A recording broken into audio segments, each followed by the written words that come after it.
Was it hard for you to write the song and put it out? I mean, yes and no, but I think the bottom line is that I knew in my gut that it was necessary and that I was ready to do it. And actually, the writing of the song was the least painful part of it all because it was just so cathartic. It was like that was the first time I ever even spoke some of those words aloud, let alone put them into a song. It was just the only possible song I could have written that day. And I was in with Karen Kozowski and Emily and kind of gave them the rundown, which was essentially that I had, written a letter to my mother, just kind of explaining and laying out everything on the table. Like, this is everything you've done that's been really, really hurtful, really damaging. You've never taken accountability and you just don't seem to care to change. And I've had so many conversations and basically just said, I'm getting ready to start my own family and get married. And until you can, get some help and take some accountability, I can't have you in my life. And she didn't respond to the letter. She did pack a bunch of my stuff up from her house, I guess anything that was mine or whatever, and put it in a box, dropped it in my dad's office and said, this is your problem now. And honestly, so I was 3 days after I had sent it when I was in that writing room, and I knew that I already had been given my answer. And so I finally told the truth about how I actually felt about the whole situation because I didn't feel obligated to her anymore. And I was tired of allowing her to treat me like crap because I had done so much therapy and work on myself at that point. It was like, I would never let anybody else in my life treat me like this. So why does she get a free pass? And that's a really sad reality. That's a tough pill to swallow. But at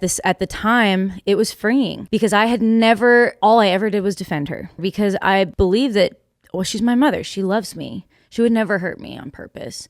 And I can't say whether it's on purpose, but she definitely hurt me. And she knew that she had, and she wasn't willing to change her behavior. When I decided to release the song, I needed it to be clear that I didn't do it to hurt her or to spite her. And it's not actually really about her. It's about my experience